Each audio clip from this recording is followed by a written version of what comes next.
And that happens all the time. And so, understand that these programs are example amps, and if it makes sense for a particular site to say, we think we can handle this on an opportunistic basis, and you present that to the staff, and just recognize that part of the staff's evaluation is well, tell us about those opportunities that you generally see at your plant, and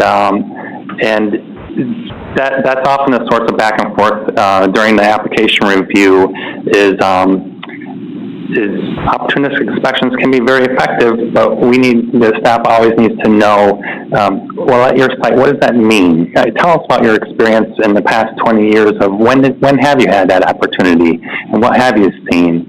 And again, we're getting into fine detail here, but I'd just like to let you know that alternatives to these amps are just fine, but we'd like to have sooner than later in the application, have that information in front of the staff to make a determination whether things like opportunistic inspections are appropriate. So, thanks.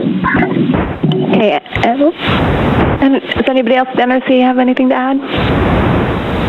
Okay, NRC staff, do we still would like to take a short break? Yep.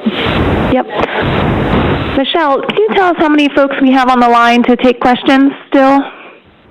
You have one additional participant to take questions from. Hang on, we're discussing. All right, we're gonna keep going. No rest for the wicked over here. Okay, let's have our next person on the phone then. Your next question comes from Paul Plant. Your line is now open. Yeah, just another thought about opportunistic inspections. It's going to be a little harder to bring that in an application for renewal if you're a general licensee, because you're covering a whole bunch of ground, or the CFC holder's covering a whole bunch of ground with their application. And I'm not sure how you delve down into the specifics of a particular licensee, other than the fact that that particular licensee has to be ready to defend whatever they're doing based on what the general licensee or what the CSC holder gets in his renewal application. So that's how it works, but maybe you could clarify that for me. This is Ricardo Torres, NRC. Just wanted to clarify that when talking about opportunistic inspections, we're talking about visual inspections, not a replacement for groundwater chemistry monitoring. We think that the groundwater chemistry monitoring is an important component for understanding the below-grade effects in concrete. So when we're talking here about opportunistic inspections, again, it's visual. So I think with respect to COC holders, the argument of having visual inspections in combination of a groundwater chemistry program, depending on what operating experience has been observed at the various general license sites, that we would review that information to determine whether or not opportunistic inspections for below-grade areas would be justifiable.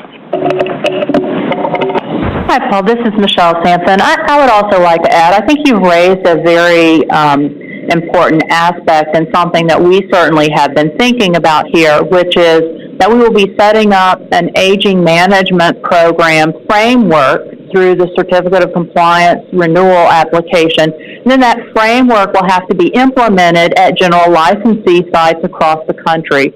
And that's an area where we certainly have tried to lay out our thought process for that, but we welcome any comments that you may have to enhance the guidance that's in New Reg 1927 or to bring information to staff's attention for how that program might be implemented or what additional information might be needed to ensure that the Certificate of Compliance renewal can be effective at the general licensee site.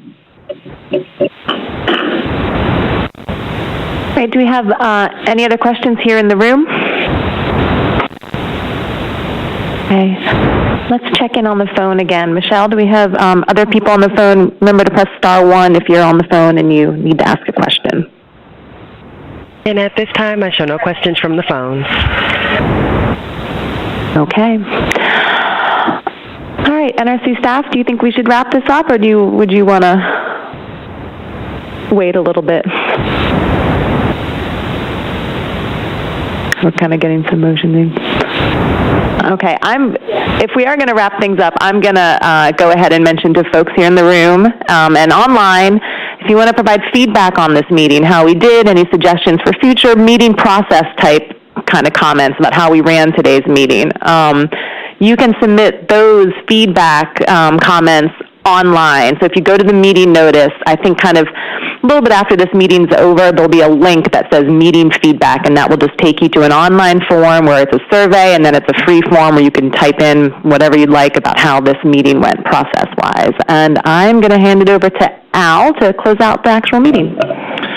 Well, thank you very much to all the participants on the phone and here in the room. I just want to say that I appreciate all the staff here who've worked very hard over the course of the last several months to address all the items that we've been raising over the course of the past 21 months and putting it into a nice document that I think people can review and provide their comments. So I just want to let everyone know, please, again, we're not taking the comments here and addressing them. Please provide your formal comments to us, as Chris had and Jennifer had in their presentation. Please go to www.regulations.gov, docket ID NRC 2015-0106, or you can go to those other alternatives. And if you need to, please contact Chris or Ricardo for any help with providing your comments. Again, the comment period ends August 21st, 2015. And I'd like to also make a plug for the meeting this afternoon. We're going to be starting at 1:30 on the dot. On the spent fuel retrievability, Emma Wongs will be presenting at that meeting, and she has slides, but it's also on a webinar, and so please go to the NRC public meeting page to go download the webinar information, and you might have to download something for your computer if you want to go in the watch the webinar in progress, or you can get the slides as well. So with that, close the meeting. Thank you.